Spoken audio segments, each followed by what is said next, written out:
Hey, what's up guys? Thank you for joining me today for this video. We're going to talk about Enneagram Type 1, the perfectionist, the reformer, the moral advisor, the reformer. And this is coming from a Instagram post from my good friend Tyler Zock over at the Gospel for Enneagram. And I'm just going to go through this Instagram post and talk about it. This is called the mental health of Type 1, or some of the mental health challenges or struggles for you guys that are Type 1. So if you are a 1, or you are in a relationship with a 1, or have a child or a brother or sister that's a 1, I hope this video is helpful and encouraging to you. Just a reminder, in the description below is a link to my website, tomlahue.com. I do Enneagram coaching, so I meet with people all over the world, sometimes for one appointment, sometimes for 3 weeks or 6 weeks or more, and I just help them in any way I can. So sometimes relationship coaching, or just how to get over some of the things in life that we get stuck in. You know, sometimes life doesn't work the way we hope it would, and we need somebody to talk to. So reach out to me. I'd love to meet with you, and I'd love to talk to you and talk about what Type 1 health looks like, or whatever your type is. And I also have a lot of different courses and trainings. Some are on demand on my website that you can take anytime, and then I also do courses live on Zoom. Thank you to my patrons. I really appreciate your support. And always on my website, if you go to my website, I have a free resource download for you. Right now I have a mini course that's a free download, and I hope you take advantage of that and work through that material. Okay, so let's jump into this topic today. And number one on the list, no surprise, is he calls it that dang critic. And you know what I'm talking about, that inner critic. And this is what he has posted here. He says, I have a strong inner critic that constantly evaluates my actions and behavior against my own high standards. Now, okay, let's talk about this. Everybody has this inner critic, or you might say a conscience, or their better judgment. But the reality is maybe not all of us necessarily let that voice win the day or win the argument. I know that's probably hard to believe, but we may have that inner critic in our minds, but it's just not the loudest voice. There's another voice in there that says, do what you want, or go after what you want, or who cares how people feel, or who cares what the right thing is. And I don't think any of us are proud of that. And, you know, on this issue, when you say, well, something is right, then you should do what's right. I can't argue with that. I agree with you. We all should do what is right. We all ought to and should, important words for Type 1, we all ought to and should listen to that voice and do the right thing and be responsible and take initiative and make sure that we follow our word and live by our principles and have integrity. But you have to realize that other people don't do this all the time. I mean, don't you see that all the time? Isn't that what frustrates you, is that you're noticing that why aren't people listening to the right thing? Don't they have a conscience? Don't they?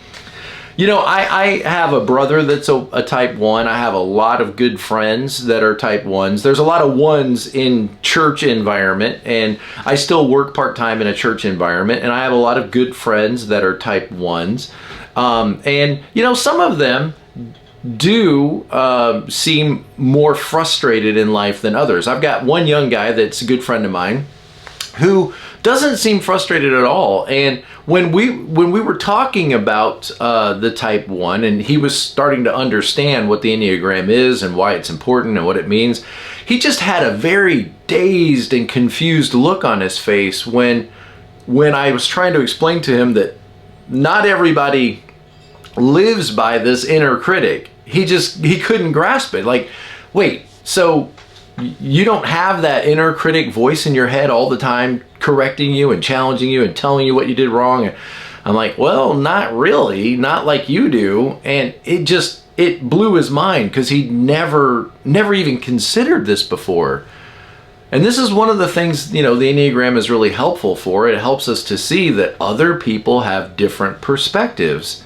And when people do something that they shouldn't do, you might say that they're doing something that is making sense to them. Even though they may know it's the wrong thing to do, it's making sense for the moment. Like it makes sense to cut corners, or it makes sense to take advantage of somebody, or it makes sense to lie and to, do this, unkind thing in order to accomplish their agenda. I'm not saying they're right. I'm just saying everybody does what makes sense to them, even if it's not the right thing. So what's the point with this? Well, realize that you have maybe a hypersensitive inner critic within you, and then try to push back on that a little bit, and maybe laugh at yourself a little and go, oh wow, look at me, beating myself up, or recognizing what's not correct, or finding every flaw. Look at me doing that thing that type 1s do. I need to push back a little bit on that so I can catch my breath, so I can get my head above water, so that I can breathe again. A lot of this is a good thing in that you're wired to want to make things better and to recognize what's not right or what's incorrect, but it could be an exhausting way to try to live, to always give into the demands of this inner critic. Okay, I should probably stop there because I really don't know what it's like. I'm trying to understand. But that dang critic, number one. Number two, high expectations. Again, now is this a good thing or is this a negative thing? It can be both, right? It's great to have high expectations. And think, if you're a manager or you're an employee and you're responsible for making sure that things are done right or done well, we want you to have high expectations, and we need somebody at the table that will raise the expectations. But look at the flip side of this. Like, what does this do to you, or what does this do to me? Well, you're going to be disappointed a lot. You're going to be frustrated a lot when real life doesn't measure up to those high expectations. And this anger or this frustration is probably going to leak out in your relationships and the way you interact with people. So here's the statement he has on high expectations. Anxiety. How about that? Do you have a lot of anxiety in your life? Anxiety and stress, stress,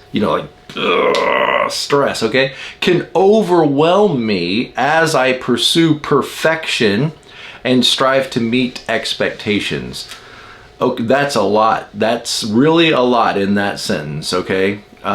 Pursuing perfection. Can you ever reach perfection? When will you know that you have reached perfection? When will you know that everything is perfect? That's a very high standard. To get everything done perfectly. That could keep you from doing a lot of things. That could keep you from trying. I remember when I was a kid, my older brother, who's a 1, when we would want to buy stuff at the store, like we'd go into like a dollar store and he'd find a handful of things and I'd find a handful of things. He would usually give me his money and ask me to go do the interaction with the cashier. And as a 7, I had no problem with handing money and talking and interacting and telling the cashier all about my treasures that I found. But I think the reservation with my brother was, it was like he might mess this up. Like, it's not just he was an introvert, but it was like he might get this wrong in some way. And that hesitation in life of just getting out there and getting something done, that could, let's say it that way, that hesitation of being, other people being judgmental against you and failing and being criticized and maybe making people upset with you or bothering people, that could keep you from really maybe getting out there and experiencing a lot of life. So anxiety and stress can overwhelm me as I pursue perfection and strive to meet expectations. I always say it's kind of like a 1 as a child got yelled at and they thought, this is horrible, this is terrible, I'm never going to let this happen again. So I'm just going to yell at myself. Every moment, every day, I'm just going to yell at myself, and then nobody will have to yell at me because I don't want to not live up to the standard or not live up to the expectations or disappoint somebody, or for them to think that I am lazy and for them to judge me. So I'll just judge myself. I'll condemn and judge myself. And then of course that's going to leak out and be very judgmental, or could be very I'm not calling you judgmental. Look at me making judgments. Okay.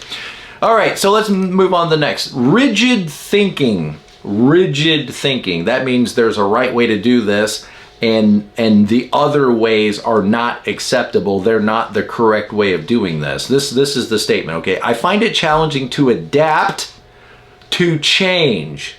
Well, is that a problem? Again, now, in some ways, this could be a strength when we need to hold the line and we need to make sure that our quality is what it ought to be. Okay, but there's going to be times when this is going to be a problem. It's going to cause problems, it's going to create problems, and it's going to create problems in your work and in your relationships, because life changes and policies change, and maybe they should, maybe they shouldn't, whatever, but they're going to change, and our interactions, we're going to have to change tactics and strategies at times. And I often struggle with rigid thinking patterns. Let me give you an example. A good friend of mine is a 1 and his wife is a 6, okay? So a 1 and 6 combination. Lots of rules, lots of guidelines, lots of, traditions we need to follow. Well, she said the other day that, her husband, who's a 1, came to her and said, "Where's my coffee mug?" She said, "What are you talking about?" "My coffee mug that's supposed to be in the cupboard, where is it?" And she said, he said it like that, which is going to push a 6 into anxiety that, oh my goodness, I've upset somebody. Somebody's frustrated. What do I need to do? How do I fix this? She said, "It's in the coffee. It's in the cupboard right there." He said, "No, it's not." And she says, "Look, open the cupboard. It's right there on the shelf. I can see it." And he walked over, looked up on the shelf, turned around and said, "It doesn't go on that shelf." And she was like, "Are you kidding me?" Because it was on the wrong shelf, he didn't see it. And she's like, "How can you not see a coffee mug just because it's on a shelf above the shelf it normally is on?" And his thing was, that's not the shelf it goes on. And she said, anytime something changes and then it becomes like the established pattern, like the coffee cup ends up on that shelf for more than 3 weeks in a row, well then that's the way it is and it can never change. And if it changes, then why is it in the wrong spot and who put it there? And everybody needs to know that that is not the place that goes. Now, okay, I get it. It's an ordered, structured, rigid world that we live in here, but you can see how other people maybe are going to say, "Are you kidding me? Like, I can't live like this. I can't live in this kind of harsh, judgmental, rigid world that we are creating, where a coffee mug, if it's not on the right shelf, that needs to be confronted. That needs to be dealt with. This needs to be handled." Just recognize that most of us, would probably not maybe even notice if the coffee mug was on a different shelf. Okay, but all right, I'm not saying you're bad. Look, I'm not trying to criticize at all.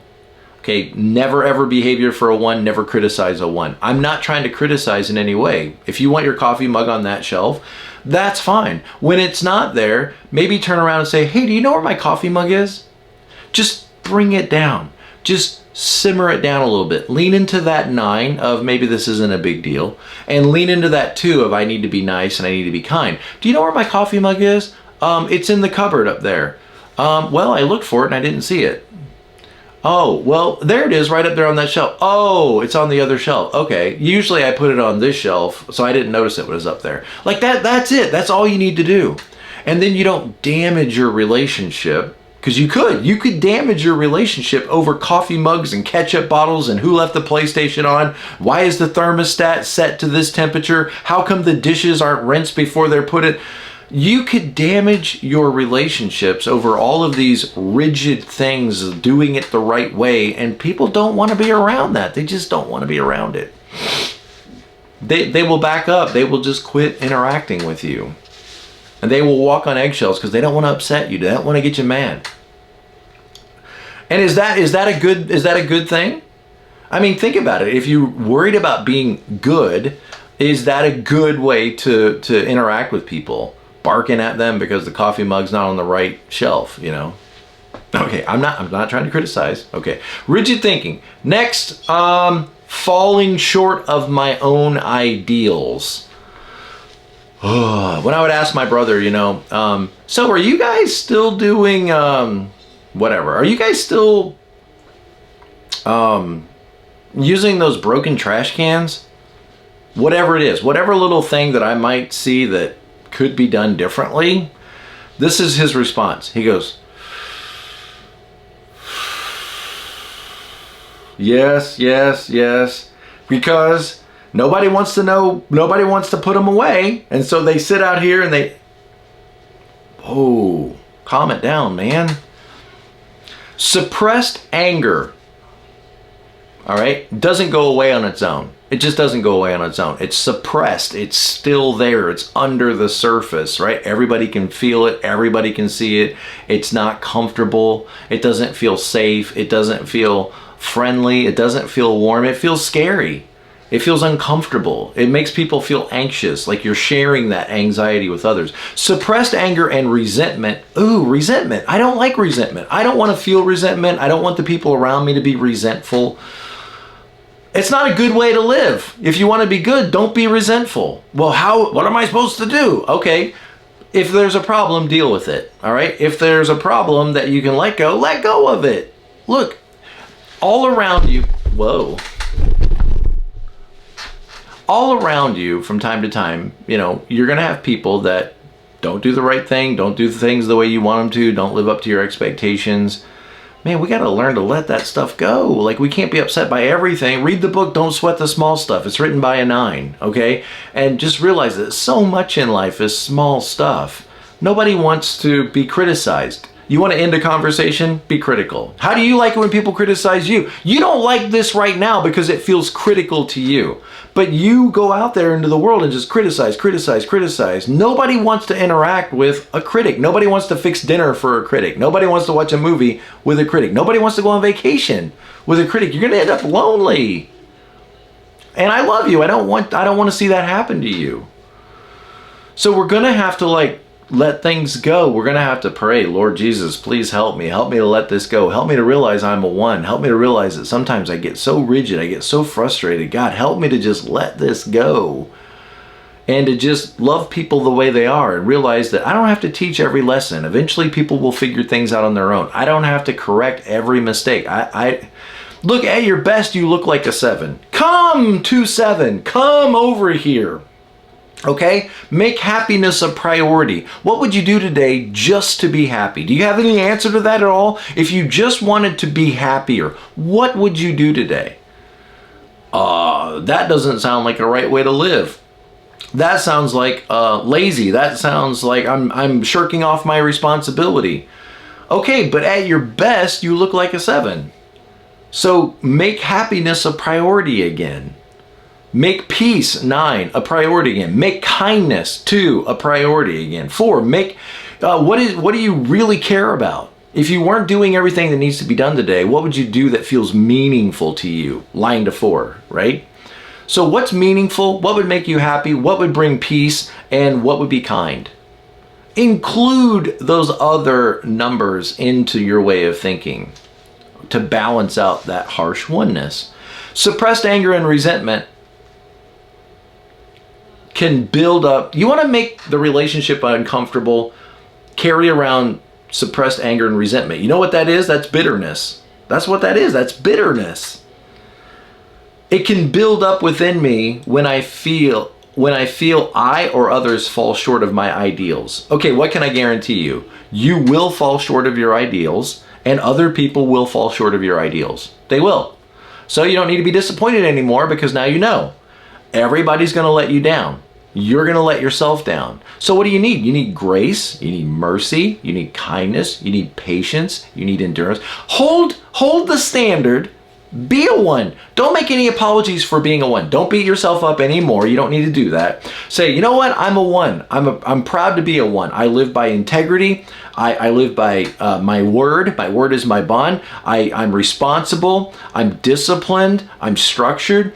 And I bring all of that to the table and remind people of that important good stuff. But in order to relate to all these other people, in order to get along and not to my blood pressure to go out of control, I've got to learn to laugh at myself. I've got to learn to laugh at myself and say, wow. Sometimes I get frustrated when things fall short of my ideals. Sometimes I get frustrated when I have my rigid thinking going. Sometimes my expectations are too unrealistic. Sometimes that dang critic just overwhelms me. And I need to laugh at that and relax a little bit. Okay, what's next here?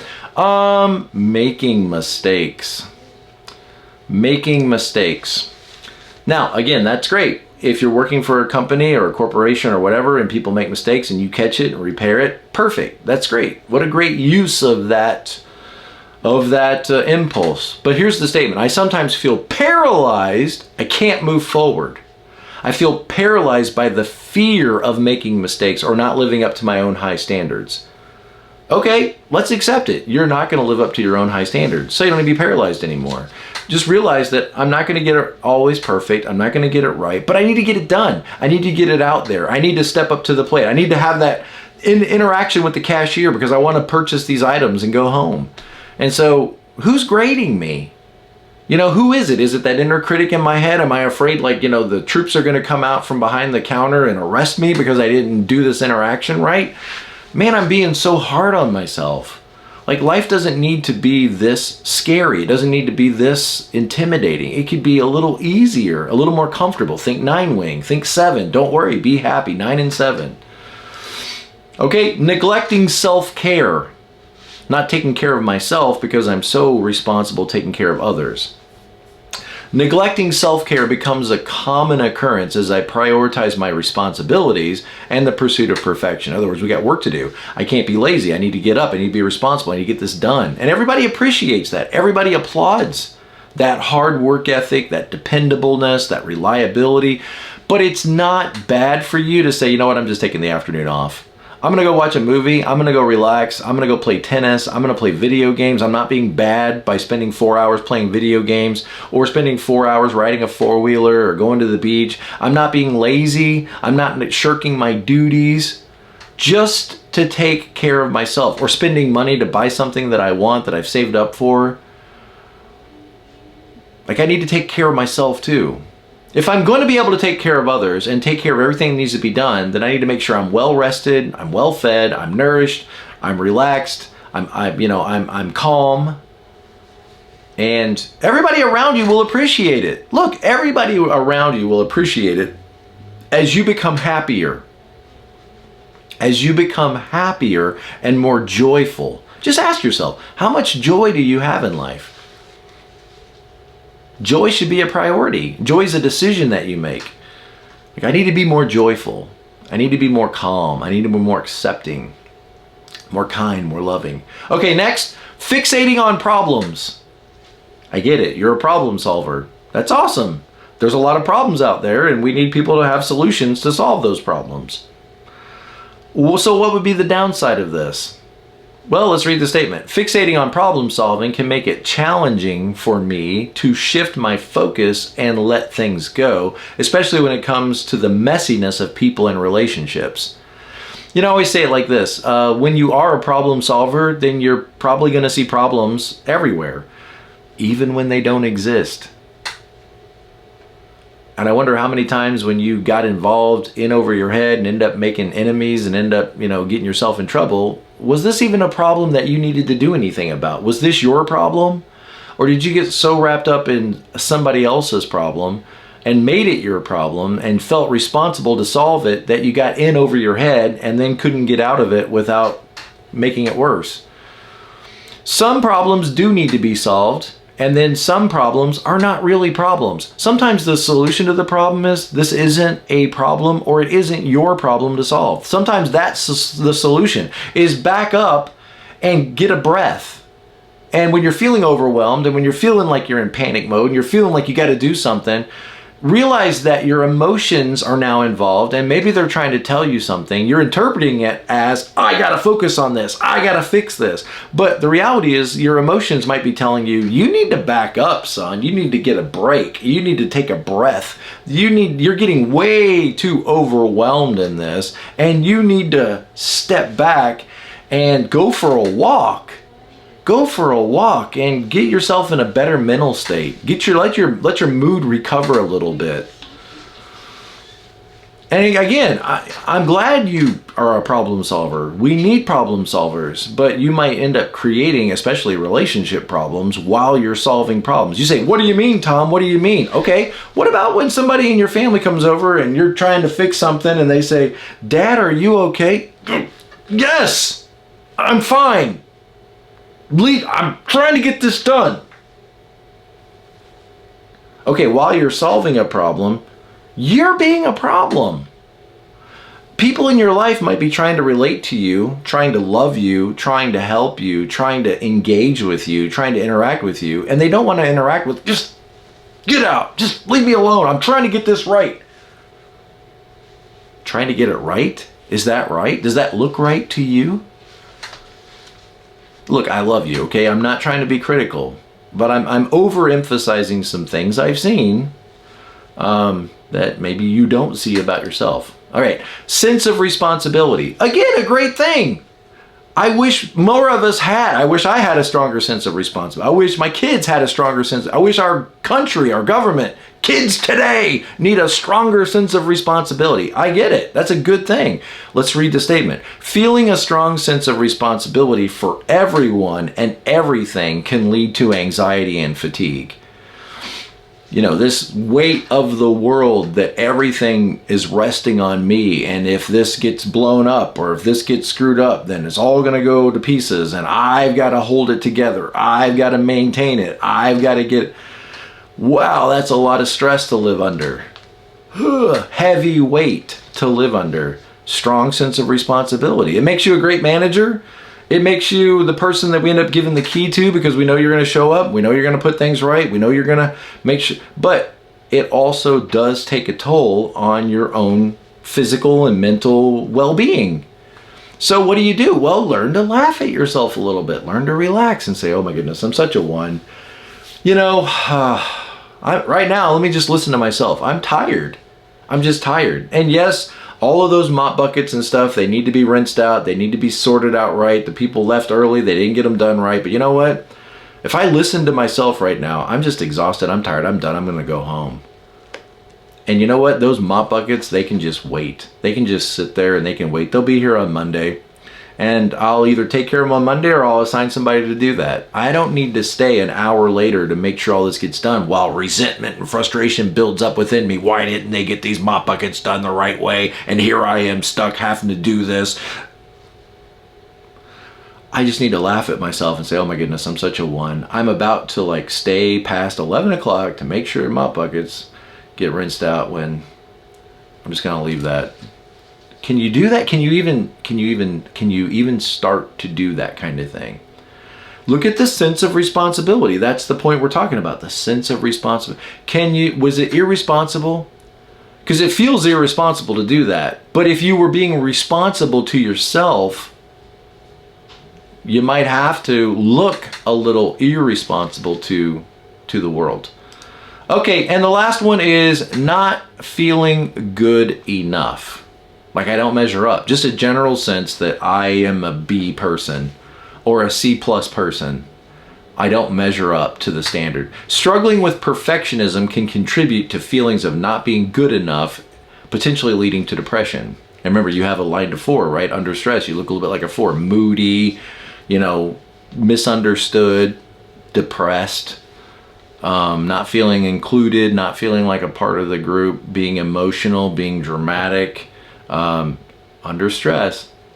This general sense of not living up to perfection. Okay, I've got a whole course on my on-demand on perfectionism, on overcoming it, or whatever I called it, letting go of it, you know. Because all of us, I guess, could be a little bit like that, perfectionistic, but let's see, what can I say to you? You are good enough? Does that mean anything if I said, look, you're good enough. We love you just the way you are. We love you with all the cracks. We love you with the brokenness. We love you with the chips and the tears and the, hey, look at this little guy over here, this little statue, okay? Notice right there. It's all cracked up. Can you see that? I don't know if you can see that or not. See the little cracks in there? And you know what? It still sits right there. Because in many ways, all relationships are a little bit cracked. All of us are a little bit cracked. None of us are perfect. We're all a little bit broken. And yet God still loves us, and we're still supposed to love each other even though we have these imperfections. And maybe the imperfections is perfect just the way it is. Maybe we're supposed to make some allowances for our imperfections and for the imperfections of others. Maybe that's the perfect way to live, is to be a little more gracious with each other, a little more forgiving with each other, a little more accepting of one another, and a little bit more of that for ourselves. Or in your case, a lot more of that for yourself. Again, what's the solution? I think it comes back to laughing at ourselves and saying, oh my goodness, I'm such a 1. Here I am. I got a 98 on my test. I'm beating myself up because I didn't get it perfect. I'm beating myself up because I failed my driver's test. Oh my goodness, I'm beating myself up. And just realize how much of the time you're beating yourself up. It's like, it's not somebody else doing it, it's you. You're doing it to yourself. Well, you can stop this. I mean, you can push back a little bit, push back. Look, if I'm a 7, okay, and I feel the need to be distracted and I'm interrupting class and I'm telling funny jokes and making fart noises in class, you would look at me in school and say, oh my goodness, you need to stop doing that. Your impulses are disrupting. Okay, well, you have impulses too. We all come wired with impulses and compulsions. Do you ever push back on your own impulses? All of these are impulses. What are the impulses again? Let's go back and read them again, okay? Mental health of type 1. Critic, inner critic, high expectations, rigid thinking, falling short of my ideals, making mistakes, neglecting self-care, fixating on problems, a strong sense of responsibility, not feeling good enough. Okay, these are your impulses. So am I supposed to push back on mine because they're not always appropriate and not healthy? What about your impulses? Can you push back on yours? A lot of times I get applauded for my impulses. Look at 7s, look at Robin Williams, look at Jimmy Fallon, look at Jack Black, look at Jim Carrey. Everybody applauds them for their impulsiveness. But it's not always appropriate, right? There's times when they need to bring it down and they need to pay attention to their environment, and they need to be mature by not acting on their impulse to disrupt, distract. You know, they need to, all of us. Well, so do you as a 1. You got to push back on your impulses too and say, you know what, I don't need to say that out loud. I can think it, but I don't need to say it out loud. I need to let it go. I need to not make this a big deal. I need to give myself a break. I need to just stop this line of talking to myself, of berating myself and chastising myself. I need to just recognize that I'm wired to do that, and I need to just not give any attention to it. I need to let it go. You say, that's not easy. I know it's not easy. None of this is easy for any of us. It's not easy at all. It's challenging work. That's why I'm here. I'm here to help you. This is what I do coaching appointments about, is helping people learn to push back on those impulses, recognize them, and then learn to push back on them when they're not moving you toward what you really want in life. What do you really want in life? You want great relationships? And notice these things could hinder having great relationships. You want peace and love and harmony. You want a family that treats you well and that you treat well. You want to have friends. You want to have work that you love and it feels meaningful to you. And that's great. Those are all great things to have. Sometimes these impulses will work for you, and sometimes they work against you. And catching the difference is what maturity really is. I love you guys. Thank you. I'll see you next time. Be present to life.